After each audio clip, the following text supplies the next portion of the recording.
Everybody, how are we doing? I hope you're having a great Tuesday.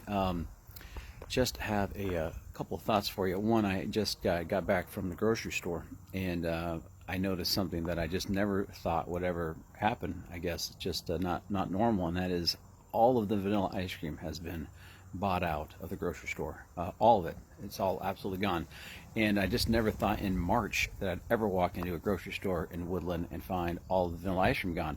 And I can't decide, are people hoarding the ice cream and like saving it in their freezers for a rainy day because it's only going to last so long, so well, or are we just eating this much while we're sheltering in place, and this is going to lead to major obesity and heart disease, and we're going to kill ourselves with ice cream, which, if I have to choose between coronavirus and ice cream, I'd probably go ice cream as well. Anyway, I hope that's not making too light of the situation, but it's the reality. I just was shocked.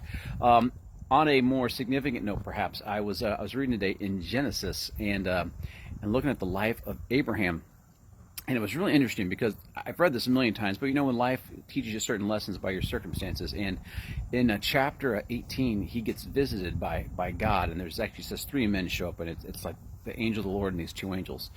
And what's interesting is just says it's in the heat of the day, and Abraham's sitting underneath a tree, and it just made me think about all of us sheltering in place right now. Like, we're just kind of sitting and waiting, and life is not maybe everything we want it to be or all we expect it to be, or even our normal routine is just out of whack, and Abraham's just kind of not doing anything in this moment, but he gets this kind of incredible visit from God, and with it this incredible promise about they're going to have a child next year, and Sarah's going to become a mom, and they've been waiting for this promise for decades now, and they're old, but God's like, it's going to happen, and here's the timeline. So it's a major significant event. But as these guys get ready to leave, God shares with Abraham, I'm about to go down into Sodom and to Gomorrah because I've been hearing this outcry against the city of all the evil and all the injustice.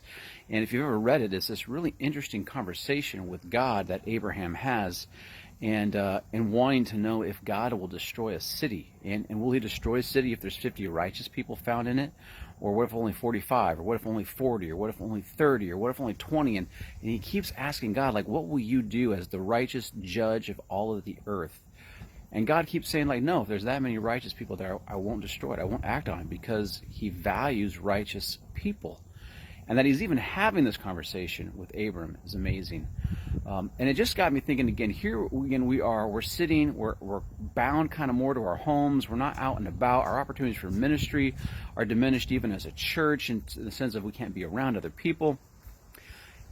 And yet I think it's so insightful or interesting that here's God speaking to Abraham, who again is not doing anything profound. He's just waiting and sheltering and hanging out, and yet faithfully believing and trusting in God for a future. And God comes just to reiterate that promise, but then even says the significance of righteous people just dwelling somewhere, being somewhere, hanging out somewhere. Their prayers, their life, their choices, their faith matters for a whole city. And so just thinking that through, I just wanted to encourage you, don't stop praying for our city. Don't stop praying for our country. Don't stop praying for our world. Just your faith and your trust in God matters and is affecting the world in ways that we can't see at this point in time, and we won't see until we get to come face to face with God.